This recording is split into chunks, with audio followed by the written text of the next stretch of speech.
Hey guys, this is Joshua Gibson from the Philosophical Weightlifting podcast. This is episode 20.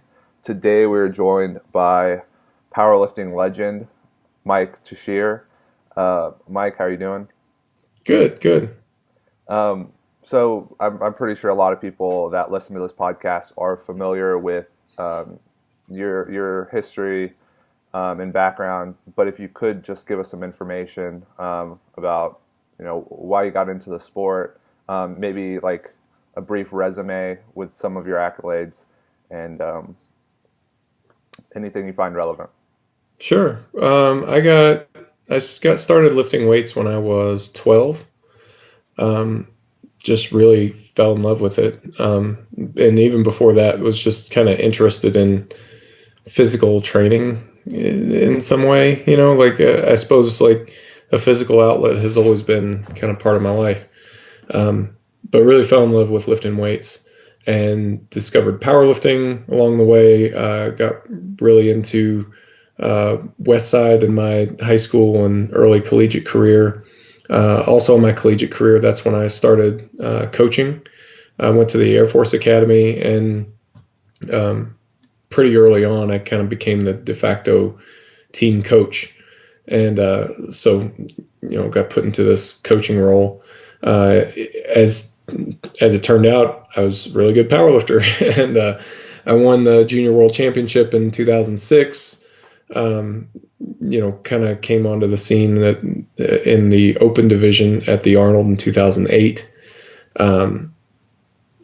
So I was learning a lot about coaching and becoming a better powerlifter myself. And around that time, I'd been training for over 10 years, and I'd learned a lot. And so I started writing, and my original intention was that I was writing this thing, and it was looking like a series of articles. I was going to try to get it published in Powerlifting USA, and the series kind of kept growing and growing. And at some point, I thought, really, this could be a book. So I ended up self-publishing it as a book, and fortunately, I was a good enough powerlifter that helped to get my name out there. And so the book started doing pretty well. It's the Reactive Training Manual. It's still available for sale now, but it's kind of what I had learned about coaching up to that point. During that time, you would hear a lot of people say, you've got to learn to listen to your body. You've got to learn to listen to your body. And if you'd ever ask them, okay, what does that mean? You would get like some vague hand waving answer that's like, well, you just kind of got to figure it out. And it usually takes people about 10 years to figure it out. Well, as I was coaching my team at the academy and learning about this stuff and reading other sources and becoming a very good observer of what I was doing myself, how can I teach that to my teammates so that they can speed up this learning curve? Because it takes 10 years to learn it is a ridiculous answer, you know? So I started putting together this tool set, and a lot of it is still tools that we use now, RPE. And, at the time, like, I didn't invent RPE, but RPE comes from endurance training. Nobody had yet applied it to lifting weights. So as far as like coming up with, RPE 9 is 1 rep left in the tank, RPE 8, and, like the whole chart that's kind of become common use in powerlifting circles, at least. I came up with that, in the 2005, 2006 timeframe, I would say. So I ported that over to powerlifting, I guess, as part of my claim to fame. Anyway, so I wrote all this stuff down, wrote about these tools that I had learned and everything, was able to promote it as a book because I was a good lifter. And probably in 2008, or maybe 2007, I don't know, sometime in there, somebody emailed me and was like, hey, will you coach me online? And I was like, that's a thing? You could, yeah, sure. Yeah, I'll coach you online. And that was, at least in powerlifting, the very beginning of the online coaching thing. So we got in early on that and, developed our skills and our processes and everything for doing good online coaching. And then that grew and grew. And at this point, we've coached 12 IPF world record holders. We've coached, many, many, many medalists. We usually take, over 10 people to the IPF World Championship. We've got a coaching staff. We've built a website with a bunch of free web tools on it that I'm sure we'll talk about at some point. And we coach a lot of high-level people. We also coach a lot of regular people, which I think is important because I don't want to lose touch with any really demographic of the lifting world. We don't do so much with like real super ranked beginners to barbell training because it is online, and I think that there are probably people with better skill sets than that. But, intermediate on up, we want to be capable of serving them well. And I think really the thing that ties all those people together is that we're all just trying to get better. We're all just trying to set the next PR that we can, so in a way it's all related anyway. There's tactical differences, of course. There's, quantitative differences. If you squat 900 pounds, how much more can you add to your squat really versus if you squat 300 pounds? But beyond that, it's similar in principle, I would say. So, okay.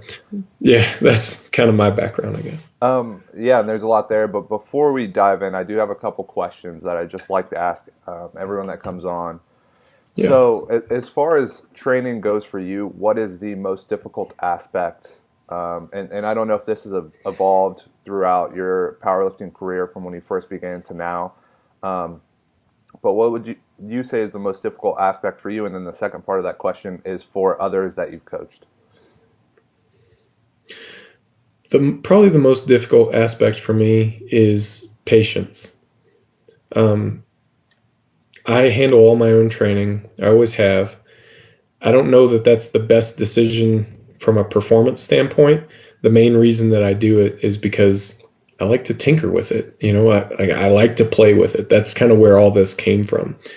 And I would say a big part of the reason that I'm good at programming now is that I like to tinker with the stuff. So when you implement a new idea, you have to wait and see how that pans out. And that's not always easy to do. Like right now, I'm in the middle of this training block. And it's not clear really whether it's going to work or not. It could go either way at this point. But I'm already thinking about the next training block that I'm going to do and kind of working out some of the plans and some of the things I want to try. And yeah, so I would say that's probably the most difficult aspect for me. The most difficult aspect for other clients, it varies so widely. Some people are going to have the same issues, being patient. Other people, maybe don't like spending so much time in the gym, or some people maybe want to spend more time. It's so individualized. And I'm sure that that's a theme for me, is just the whole individualization process. That, man, you'd be amazed at how differently two humans can respond to a training stimulus.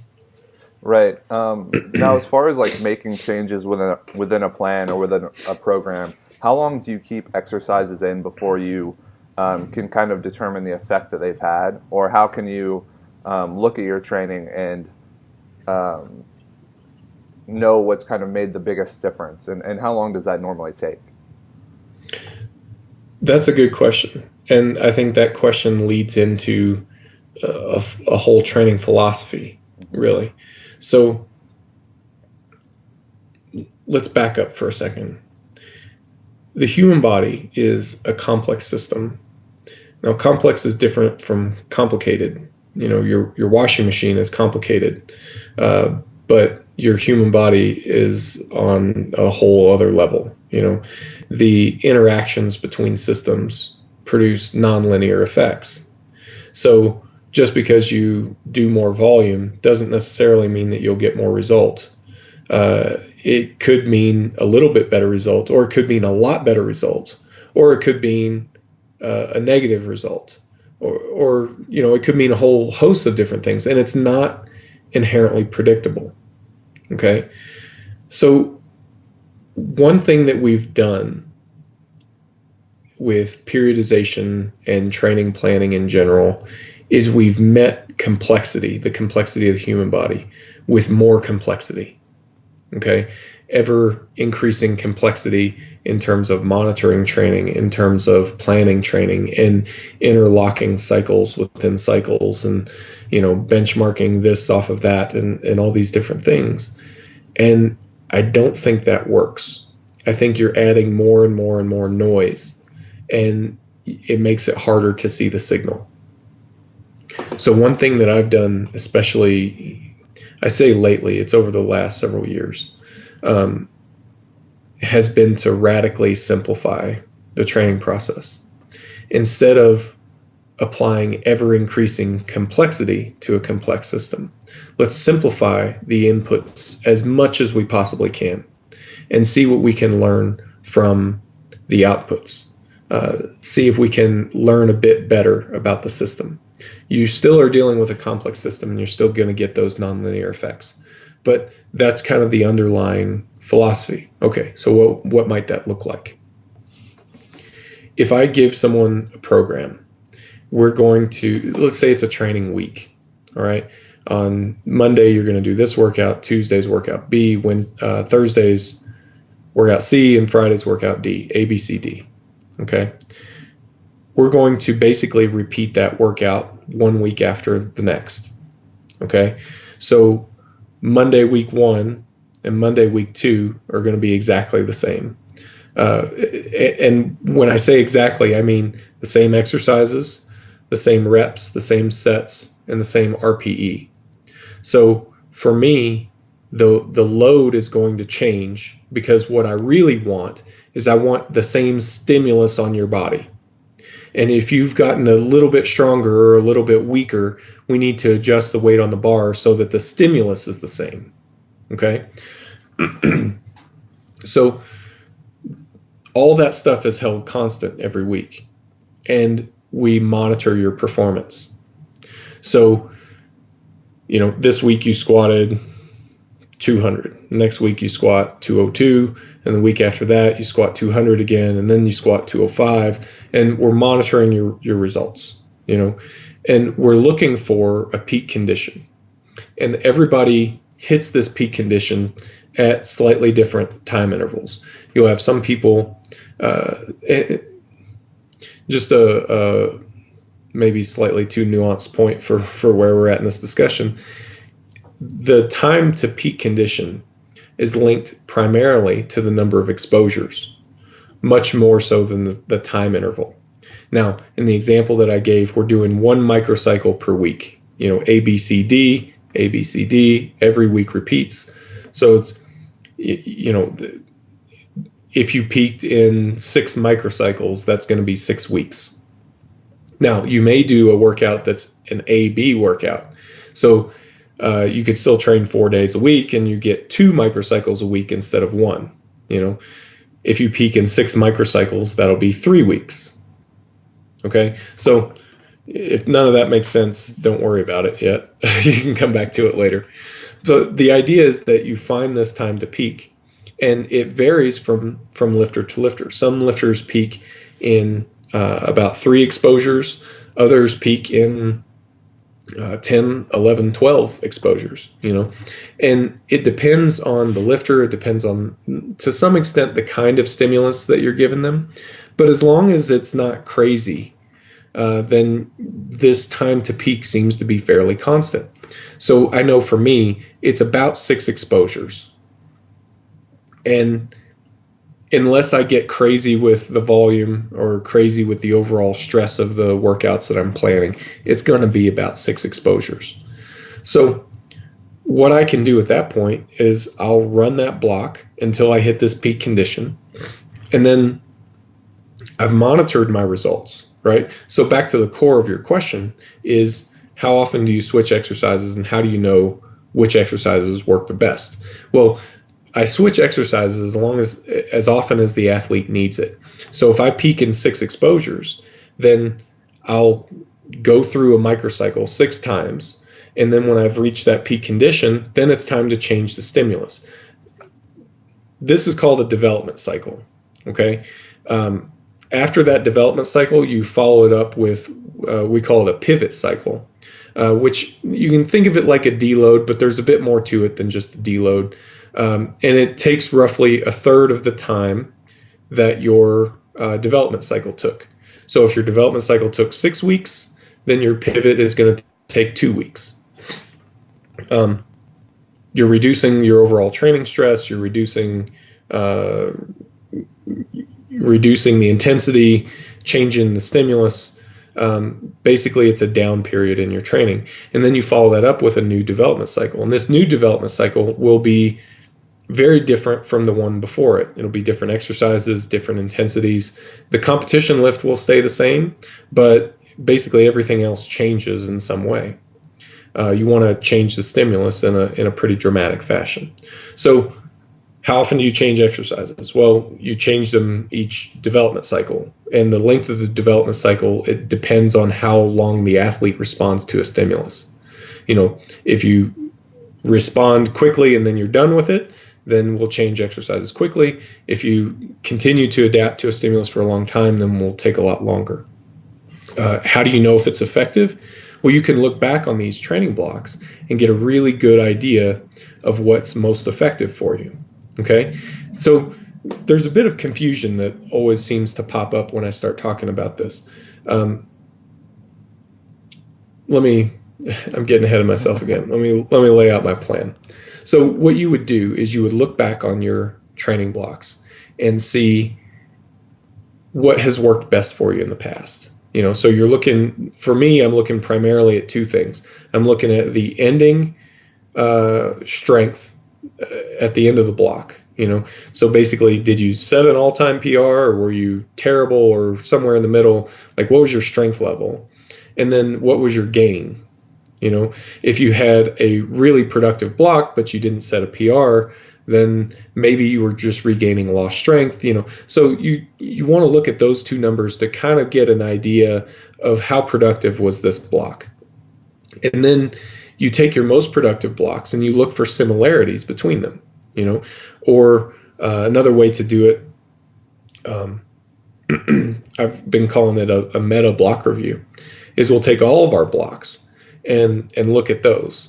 And so I'll say, I've done pin presses in 5 different blocks, and this is when I did them, and these were the ending estimated 1RMs, and these were the gains for all of them, and that gives me a good idea of, is pin press an effective assistance exercise for me or not? And you can do the same thing with your intensities for your supplemental lifts, for any component of the program, your frequency, the structure, whatever interests you. And you can go through this and look at it and say, okay, every time I do pin press, it's a good training block. Or, pause bench seems to be really hit and miss for me, which turns out to be true for me. For a lot of my clients, it works great, but for me personally, it doesn't. So that's how you start to form this idea of better individualizing your exercise selection. But the problem that I was talking about, this misunderstanding that seems to be coming up as I talk about this more, is this is necessarily an inductive process. So what I mean by that is, let's talk about the turkey problem. Okay, so imagine you're a turkey, right? And you're living on a farm, and every day the farmer comes out and he feeds you. And, so you eat the food, and then the next day he feeds you again, and the next day he feeds you again. You go, hey, this farmer's pretty cool. Like, you're starting to think he's your buddy. And then one day you wake up and he cuts off your head because it's Thanksgiving, and it's just a way to say that you can't take past performances and infer future results from it, right? It's a problem of induction. This is the same problem that you're facing here, right? Because of the way that we're collecting the data, there's no way for me to be certain that pin press is the thing that drove my bench press up versus some other mundane aspect of the program. But it doesn't matter. We're not looking for certainty, okay?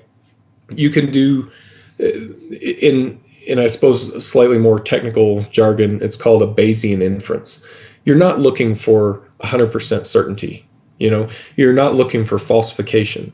What you're looking for is to get slightly more certain with time. As time goes on, you collect more and more data points and you get a little bit more certain each time. If you've done 10 blocks over the last couple years and every block you do pin press, your bench goes up, then that's pretty good. That's pretty reliable. It's probably not going to be that way, but it's probably going to be like, look, when I do pin press, on average, my result is better than the others, So chances are good that that's probably a thing that I should do. So if you're forming your plan to do a block that leads into a major competition for you, you've got to pick something, okay? So you may as well pick the thing that you have the most certainty about. You may as well use the best information that you have available rather than just adhering to an average or something like that. So you're not going to do something dramatically different leading into a major competition anyway. So you may as well use the information that you've got at hand. So I hope I didn't take that way too far. No, that was great. And one concept that I hear a lot about from a few people in my gym and from you particularly are these pivot blocks. And I'm kind of curious what the structuring of that would look like and how that, maybe break down how that deviates from a typical deload that we understand from like block periodization. Sure. It's going to be similar. Okay. So let's start with that concept of a typical deload. So you want to reduce the overall training stress. So you're going to reduce the stress index by about half. That's not necessarily the volume, but you can think of it like somewhat like number of hard sets. Mm-hmm. That's kind of a rough rule of thumb. So you're going to reduce the training stress by about half. That's probably the main driver. The second thing that you want to do is reduce the overall intensity. This is a bit of a balance because you want to reduce the intensity enough so that you're restoring your body's sensitivity to a training stimulus. But you don't want to reduce it so much that you lose too much strength. So it's this balance between restoring sensitivity on one side and maintaining strength on the other side. And that's not an easy balance to get right. Again, using myself as an example, right? In the past, I've reduced training intensity to around like a 10 rep level. Okay. So instead of doing heavy powerlifter type training in the pivots, I'm doing sets of 10. I would lose a significant amount of strength, a little bit, usually 7% or so, during this pivot block. And it's also because I travel a lot and my pivot blocks are a bit too long. They should be about 2 weeks. They end up being about 4 weeks and I lose a bit too much strength. So in this last pivot, I knew it was going to be a long pivot. And I thought, I'm going to try to increase the intensity of my pivot a little bit more and try to maintain more of my strength. And so instead of 10s, I was doing 5s. And then when I got into this development cycle, I had maintained a great deal of my strength. But that has turned out to be a pretty serious confounding variable on the results that I'm getting in this development cycle. Like I mentioned earlier, I'm not really sure if I'm getting good results from this development cycle. And I'm also not really sure if the results that I'm getting are because I screwed up the pivot. Okay. So you've got to it's this balance, and it's not easy to get right, because when I look at the training that I've planned for this block, it's like that should be productive. Like I've got a couple new ideas in there, but it's not radically different. This should be a pretty productive block, but it's kind of not. We've got a couple more weeks, so maybe it'll come through for me. But I'm not holding my breath too much. My guess is it's going to kind of fizzle somewhere, and I'm going to go meh. Excuse me. So I think the pivot is a confounder in this case. So that brings up a difficult problem for me to solve, because you've got to reduce the intensity enough so that you're restoring sensitivity, but not so much that you lose too much strength. And it could just be a function of, hey, dude, your pivots are twice as long as they need to be. You need to spend more time lifting weights. Okay, got it. So that's another aspect of pivot blocks. Probably the last aspect of them is it's useful to do training and structure training in ways that you don't otherwise get exposed to. So do the competition lift sometime other than first in the workout. Do it under fatigue. Do some movement patterns that you don't often get to. So powerlifters don't often work in the frontal plane, so I like to include some frontal plane work. I like to do more rowing, because that's a thing that we tend to neglect in development cycles. So doing things to help keep the body in balance. We do tempo work to help balance the strength and elasticity in the tendons, and so things like that. The pivot block becomes a good kind of fill in all the gaps of the things that you're missing while you're trying to get this elite sport performance. The pivot is the time to remember, hey, you're still a human being and you need things to function, in addition to all those other goals. So there's a lot going on in a pivot, and to do them well is not easy, I would say. Yeah, so I don't know if a lot of our listeners are familiar with your style of programming, but it's very specific in the sense that you don't have a lot of accessories like rowing and like other movements like that. So in your opinion, is it because it's too difficult to predict the effect that the competition exercises are having if you have a lot of accessory movements that are just adding fatigue, and they kind of play a part in making that a little more difficult to determine? No, not really. The main reason that we don't do more, I suppose, classic supplemental exercises and neglected muscle group type work in the development cycle is mostly a function of time. So the workloads that most of our lifters are taking on are keeping them in the gym for plenty of time as it is. And to spend an extra half hour or whatever to do, 4 or 5 solid sets of hard rowing, we're probably pushing it. So there's recovery concerns and there's time concerns, and those tend to be the main drivers. Yeah. Okay. And then as far as tapering goes, because deloading is in a sense like a very small way of tapering. How do you typically structure a taper, and what could an athlete expect throughout that week of decreasing volume and intensity? Because a lot of people kind of get frustrated if they feel weaker, if the weights feel heavier.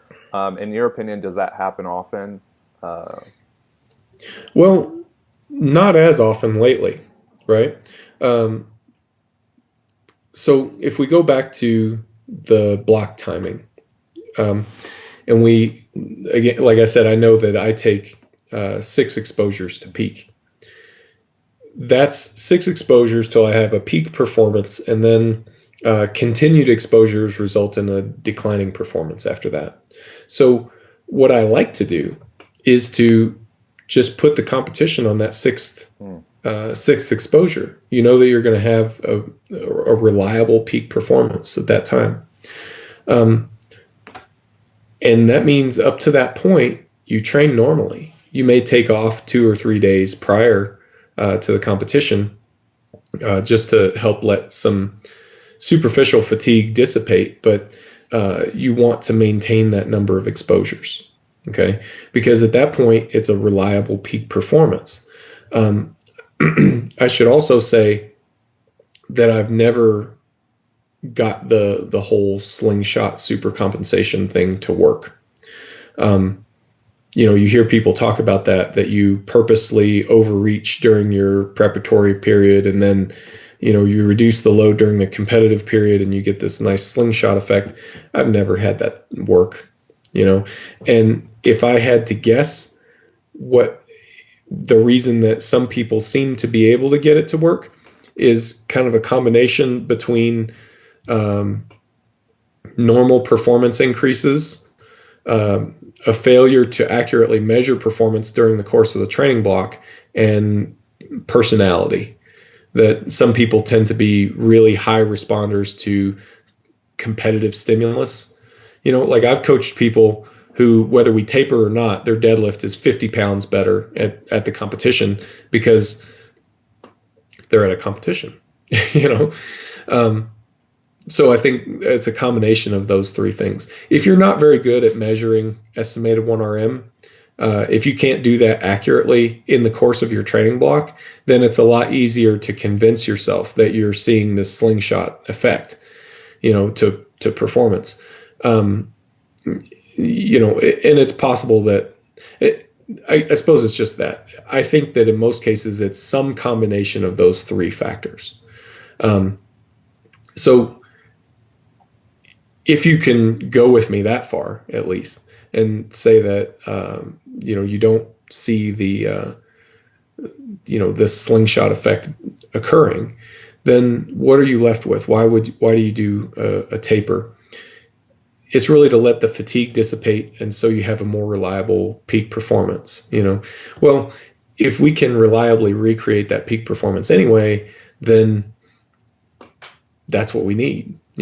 Now, that's not to say that I never do traditional tapering. So we definitely do. It's a great way to extend the peak, because in real life situations, you're often met with these scenarios where it takes this lifter 6 weeks to peak and the meet is 7 weeks away. Okay, so how do you solve that? Like, one way to solve it is to just add on an additional taper week at the end, and that helps to maintain the peak through the competition. And if you measure the taper in the same way that we've measured everything else up to this point, then you can get a reliable output from a taper as well. So if you like tapering, and a lot of people do,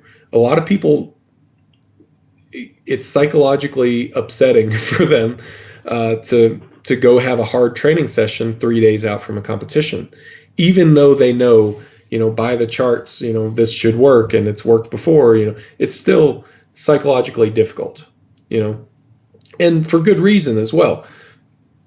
As you approach a meet, especially if you're talking to a person who's just by nature more anxious, those training sessions, as they get closer to the meet, become more taxing. The same workloads become more taxing because they're putting more emotional energy into it. So they're not totally wrong, right? As if you're dealing with somebody who's high in neuroticism and just an anxious person, and you're getting closer to the competition, then it's not totally wrong to turn down the training stress just a bit, and so they can peak on schedule. And in addition, if you're someone like that, it may be beneficial to go ahead and do a traditional taper week, and as long as you can measure it and become predictable with it, then you can use it effectively. I would say that's kind of the main thing. Okay, so if you do not use a traditional taper, how much variation do you still have in your program leading up to the meet? Are you just competition squatting, competition benching, and competition deadlifting, or do you still include that variety? I would still include the variety. I would include anything that we have a good indication drives the competition lift forward. So for when we're training the competition exercise, we're going to select the protocol that has the best track record. We're going to select the assistance exercise that has the best track record, the supplemental exercise that has the best track record. If we're going into a major competition where we need to make sure that our performance is as good as possible, then basically you go through all of your block reviews up to this point and you play your greatest hits. Yeah. It's not the same block that you've done before, but it's kind of the best of all the blocks, Yeah, that's kind of interesting. I think a lot of what you're saying kind of flies in the face of like a traditional model of powerlifting. In terms of developing this, like you've obviously had a long and extensive and very successful career, but have you had any turning points where you like made these drastic changes? Because this is quite off the beaten path. Oh, absolutely. Yeah. So the story of how this came to be is, I hope, interesting. So are you familiar with a book called Squat Every Day by Matt Perryman? Yeah. So that book is extremely interesting to me. Not so much about the program, but about the way that he thinks about the problem. And in that book, he talks about limitations of top-down planning and the virtues, I guess, of bottom-up planning, emergent planning. And I remember reading about that and thinking, like, he's right. He's right about that. But what would a bottom-up driven program be like? So if you were to model the training process, the traditional periodization training process, it's a top-down process. We start with the mesocycle. We know that your peak of the year is going to be here, and so then we start to break this time into chunks, and eventually that gets down to the plan for every training session between here and there, if you want to take it that far. And the way some people have solved this complexity problem is to put little feedback loops in there. So we won't plan the whole thing. We'll only plan 4 weeks at a time, and that'll give us time to make adjustments. Or we'll do these other little tricks to allow the process time to adjust. That's one way to do it. But you still run into the same limitations that you're starting with a top-down process. The other way to do it is to have a bottom-up process, where you let the long-term plan emerge from the short-term plan. And then you would also need little feedback loops in there as well, so that you generally are keeping your eye on what the big meets are, so you don't show, you're not 2 weeks out and you go, oh crap, I just started my pivot. You don't want that to happen. So I had this concept in my mind, like, okay, I would like to at least experiment with this bottom-up planning process, but what would that look like? And I had no answer, no real answer anyway. And so there it sat for several years, like maybe 5 years, maybe more than that. It sat for a long time. And then I was driving to the airport one day, going to pick my brother up. And I was listening to a podcast, and it was an interview with a guy named Derek Evely. And Derek is a track and field coach who learned under Dr. Anatoly Bondarchuk. So if you don't know, Dr. Bondarchuk is the famous Soviet throws coach. He's probably the most successful coach ever in history in terms of Olympic medals. He was an Olympic gold medalist himself. He's written 2 books on transfer of training. They're difficult to penetrate, I would say. And after talking with Derek, they're not indicative of Dr. Bondarchuk's complete training philosophy, right? So anyway, Dr. Bondarchuk in the early 2000s ended up in Canada. He's coaching track and field at Kamloops. Derek Evely was an assistant coach there. Dr. Bondarchuk ended up living in Derek's basement. They spent a huge amount of time together. Derek learned that system. And in the time since then, Dr. Bondarchuk has moved on, but Derek has begun speaking a bit about, what they've done. And also I'm going to screw up his last name, Martin Bingisser, was an athlete who worked with Dr. Bondarchuk as well. And now he's the Swiss national hammer throw coach. Anyway, both of these guys have started to put out a lot of good information on Dr. Bondarchuk's method. Anyway, so I'm driving to the airport and listening to a podcast with Derek Evely, and he's describing this method, and it's like a light bulb went on, and it's like, that's what bottom-up planning looks like. That's how you would do it, And I haven't got excited about a training paradigm shift in, decades probably, And so like I getting really excited about this and trying to model out in my mind of like, what would this look like? And so we pieced something together. I sent Derek a message, and he was kind enough to jump on a call and chat with me about it. I pieced together some ideas of how I would go about doing it. And if you think about it in terms of like what you're doing, is you're strategically using variation in the training as a stimulus in itself. Instead of shotgunning it out there, you're using it at strategic intervals. And I thought, this is going to be a better long-term approach than it's going to be a short-term approach.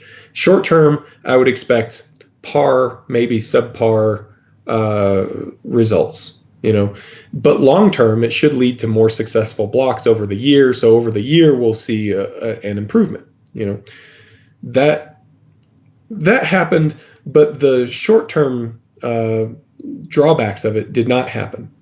When I actually put athletes on this plan, I saw that like the first block out of the gate was usually amazing, and more amazing than I really can explain, and that's not, I don't say that to sound mystical or like I'm some sort of a genius, because I would love to figure it out, but I just haven't yet. But the short-term drawbacks haven't been as big of a challenge as I thought they would be. I also thought athletes are going to get bored doing the same thing over and over. That also hasn't been a problem so far. I'm sure that some people would get bored, but in general, the kind of athletes that I'm working with, hey, I'm getting better every week. This is not boring. This is fun, And then you get to the end and you go, I'm getting worse. Now it's suddenly boring, but it's also time to change the stimulus. Mm-hmm. So, I haven't had those types of issues that I thought I would run into, but that's kind of how it came about. It was this pretty dramatic paradigm shift. But it's not all my ideas. In fact, most of it is borrowed from the way Dr. Bondarchuk sets it up. What I'm doing is basically reframing it for powerlifting versus throwing. Well, I think that's what is so impressive about it, is the ability to adapt it to powerlifting, sort of like you did the RPE, because that's difficult in and of itself, is taking these concepts that are specific to certain sports, taking them, kind of breaking them down and building them back up to develop a solid training plan that can produce results like you did. That's crazy. Now, as far as filling in the rest of our kind of training plan, I know we've talked about developmental cycles, pivot blocks, and then tapering leading up to a meet. Now, after a meet, usually people take that to kind of back off. What's your approach to like the month or 2 months after a meet? Nowadays, I follow suit. I also back off. There was a time where I didn't do that. I didn't think it was necessary. You can recover from anything in 3 days. And that was a mistake. You can recover muscularly from most training in, that long. And even if you have a particularly difficult meet, a week, if you're still feeling residual effects after a week, then you're probably injured, right? However, what I've come to understand over time is that there's a heck of a lot more going on than your muscular system. And I don't mean the nervous system, because those are kind of the two systems that lifters care about, muscular system and nervous system. And we say, screw everything else. But you have connective tissues that take a lot longer to heal and adapt. You have skeletal tissues that need to adapt, hormonal systems, cardiovascular systems. You have a lot of things going on. And then when we as lifters tend to talk about the nervous system, we're talking about motor control. Mm-hmm. There's a heck of a lot more to the nervous system than motor control. There's, I already mentioned the hormonal system, but there's not clear distinctions between these things either. Like they bleed into each other. Like neurotransmitters are kind of this in-between stage between nervous system and hormonal system, and one affects the other. And this goes back to those complex outputs that I was talking about earlier. So in more recent years, we'll take at least 2 weeks, like a 2-week pivot after a competition. And then depending on how the athlete's doing, we'll either get back into a normal development cycle. We may even do a hypertrophy cycle, like it would be a development cycle, but instead of focused on like, these are the things that drive your 1RM the most, it's going to be, these are things that we think will cause a bit more hypertrophy. It's obviously lower intensity and more volume and stuff like that. And we found good results in subsequent development cycles from doing that.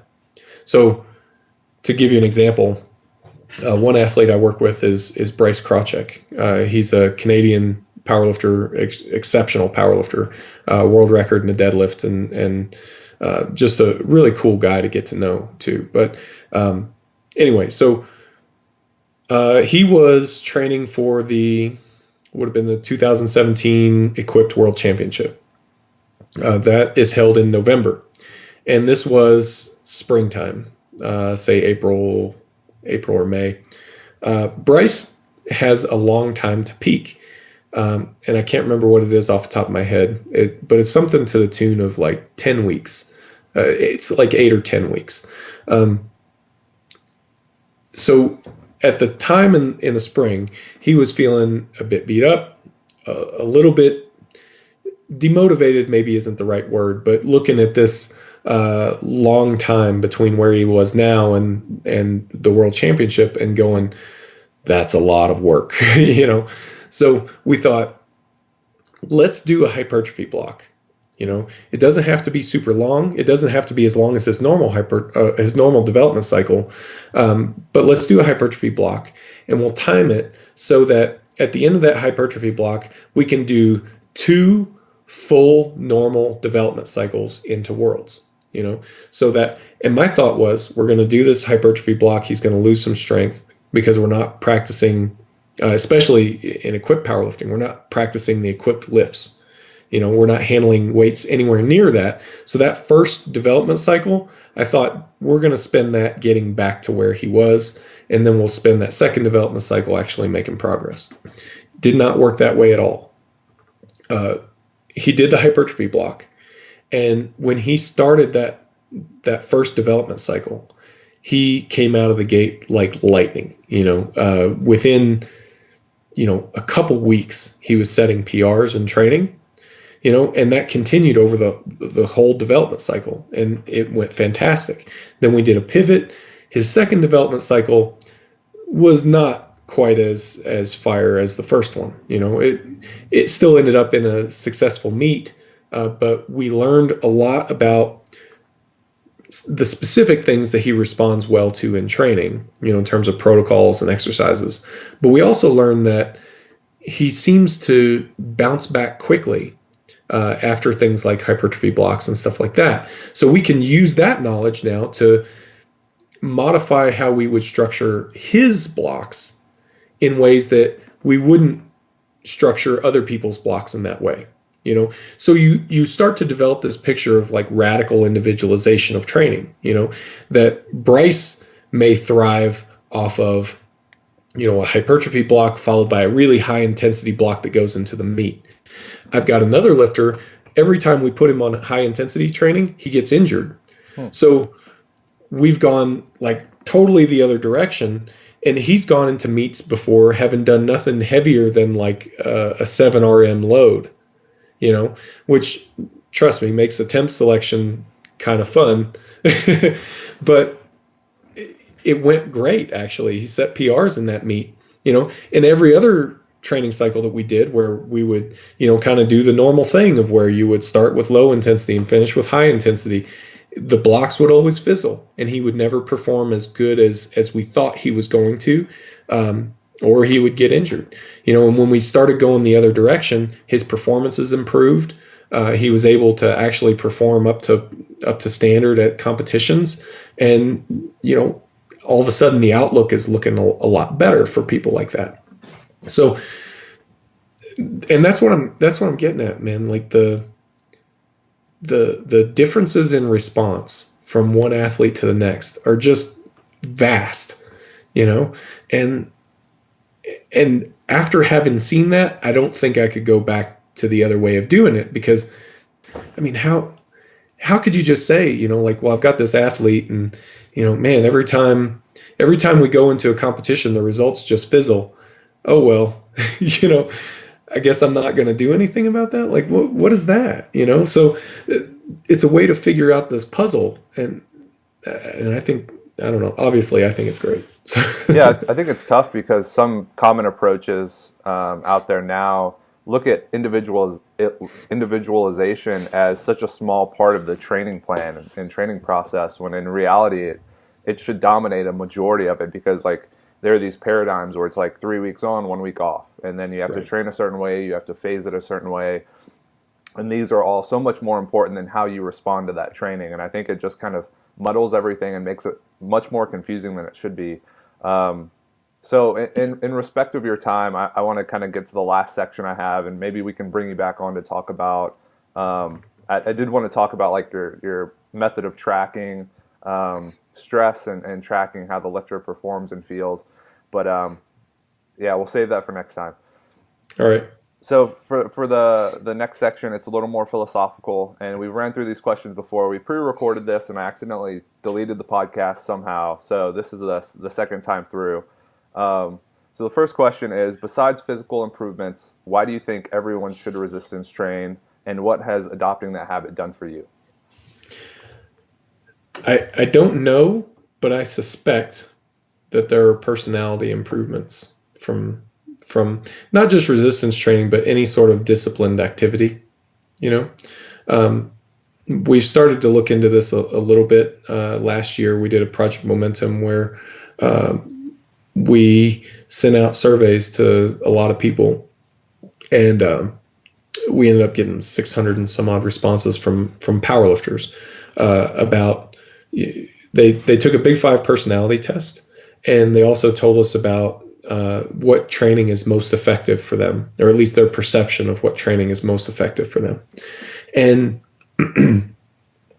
when we filtered out all the results and only looked at the highest level lifters, so these are lifters who've been, I think the average was, 8 years training experience.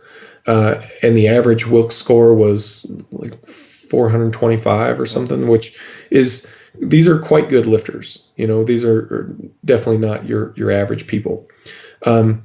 So Big Five personality test spells the acronym OCEAN. So there's openness to experience, conscientiousness, extroversion, agreeableness, and neuroticism. And that's a whole other conversation that we could get into for quite a long time. But we found among the highest level lifters, there were some trends here. Extroversion and agreeableness were about average, so they matched about population averages. They were a little bit low in openness, nothing too dramatic, but a little bit low, which suggests that they prefer routine, over novel experiences. They were high in conscientiousness, which suggests that they're hard workers, they're orderly and organized, and they just kind of keep going. They just kind of keep doing the work because, hey, that's what I'm supposed to do. And they were low in neuroticism. So neuroticism is fear, stress, anxiety. They tended to experience less of those emotions. Now, what I can't prove based on this data alone is that powerlifting caused any of this. It could be that powerlifting just selected for it, but now all the people that I talk to about this are biased because we all tend to be, longtime powerlifters, but I have a feeling that there's some sort of a change in people if you've been doing this for a long time. Now, there's a change in people anyway. Like as you get older, your personality shifts. You become a little less neurotic than you were as a teenager, things like that, right? But I think that the change is a bit more dramatic for people who are involved in any sort of disciplined long-term activity like powerlifting training. I would love to prove that, but that's going to take some time. Right. Very fascinating. And I'm biased just as you are, and I want to say the exact same thing, that my personality has changed because of resistance training, powerlifting, weightlifting. Do you have any plans for any future studies? Because the last few you've done have been really interesting. Yeah, we do. We're trying to do 2 a year because we've got plenty of questions for them. They're a lot of work, but it's useful, I think so like the last 2 that we did the personality thing that I was talking about, which the real aim of that study, and I think calling it a study is maybe a bit too lofty. I try to say investigation. It's maybe a bit more technically appropriate, but the last one that we did was really to look to see if there was a correlation between personality and the kind of training that a lifter thought was most effective for them. And we did find a lot of correlations between those. We don't know if they're real. like if, for example, people who are high in neuroticism, so high fear, stress, anxiety, people high in neuroticism tend to prefer training that's high RPE training. Now, we don't know if that's because it's better for them, or does it actually get them better results, or do they just like it because their psychological machinery tells them, that works better. So we have more work to do to figure that out. The other one that we did was an 80% rep test to see if the number of reps that you score with 80% of your 1RM tells you anything about the kind of training that's going to be good for you. And we found that it does a little bit, basically there are plenty of exceptions, and this is only to give you an idea of where to take your own self-experimentation. But so the average score with 80% was between 7 and 8 reps.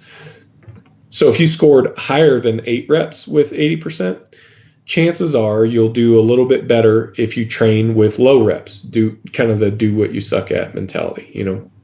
You score high reps, train with low reps. If you scored low reps with 80%, say you only got 4, then you'd be a little bit better off if you trained with high reps. The volume was not equated, but the overall stress was. And so the number of hard sets that they were doing was equated, and the exercises were similar. They're very similar programs, actually. The only thing that was different was number of reps. And yeah, anyway, so those are interesting conversations to discuss. But yeah, those are the last 2 things that we did. We know that we want to do another one in the next couple months here. We're still working out the exact question that we want to have answered and how to set that up, though. Okay, and as far as work that you're putting out, are you looking to write any more books or put out any more big projects? Because I'd be really interested in reading anything. Sure. If you did put anything out. Yeah, so I hope I'm not getting too far ahead of myself by saying too much here, but I am working on another book. Excuse me. I am working on another book. I want it to replace the first book. The first book will be 10 years old this summer. And I would like to have kind of a 10-year anniversary party / seminar, and hopefully be able to time it up with a book release. Maybe. I mean, there's a lot of things that I have to write it first. So there's a lot of things that have to happen between now and then, but that would be really cool if we could put something like that together. So we're kind of hoping to angle in that direction, but yeah, that's as far as content that I'm producing, that's the next big thing for me. Okay, awesome. And the last question I have before I let you go, what is one thing that people can do each day to better their lives? One thing you can do each day to better your life. The first thing that came to mind for me was when you asked the question was gratitude. And I feel a little bit like an imposter saying that because it's kind of cliche and I don't practice it as much as I should.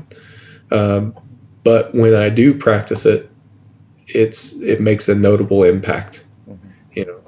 I'm a very process-driven guy, so I should probably include that in my processes, like my day-to-day process, a bit more diligently. But that's something that one way that I've heard of people doing that is just either before you go to bed at night or when you get up in the morning, you list 3 things that you're grateful for. And that's it. Like there's no like huge criteria to it. Just list 3 things that you're grateful for and do it every day. Which when you think about it that way, that's not a small ask. But it's also not moving a mountain either. I think that you can find those things if you pay attention, and that's probably a good way to go. I think that's smart because we spend so much time thinking about what we don't have. And I know in the strength world, we're always looking at a bigger total or looking at, trying to change our technique to make it look like this or trying to make these improvements. But instead of doing that, we can take some time to reflect on how far we have come and how much we do have and how many people have supported us since then. So, well, that's a good idea anyway. Like if you think about it, someday you're going to be as strong as you're ever going to be. Mm-hmm. You're never going to get past that. I mean, factually that has to be true at some point, and it just seems kind of sad that, that could happen. And then because it's not announced to you. It's not like some voice comes over the loudspeaker and is like, this is your last PR, like you'll still chase it. It just won't ever work, and then if you never took the time to enjoy it while it was there, then man, like that's a loss, and you spend so much of your life getting after this thing that, I mean, savoring those moments for a bit while they're there. I think that, I don't know. I don't see how that could be a bad thing. Right. And just before we wrap up, do you have any meets you're going to compete at anytime soon? No. I'm kind of taking a little bit of a competitive break myself, focusing on some other things. We've got another baby due in about 6 weeks. Congrats. So thanks. I will miss seeing everyone at the Arnold this year, but I feel like I've got a good reason. Right. All right. So as far as plugs go, I know people would love to know what your website is and where they can find more information about RTS and all of your methods. Well, so we didn't get to have a discussion on tracking today, but we ought to follow up on that at some point. Probably the biggest thing that I'd like people to know is that we have a free online training log, and it's really a system of training tools available at reactivetrainingsystems.com. So if you go to reactivetrainingsystems.com and you log in, you click on apps, you're basically there, and you can probably the main thing that you'll want to do from there is to log your training. But if you log your training, you can also use the system to help you predict your training weights.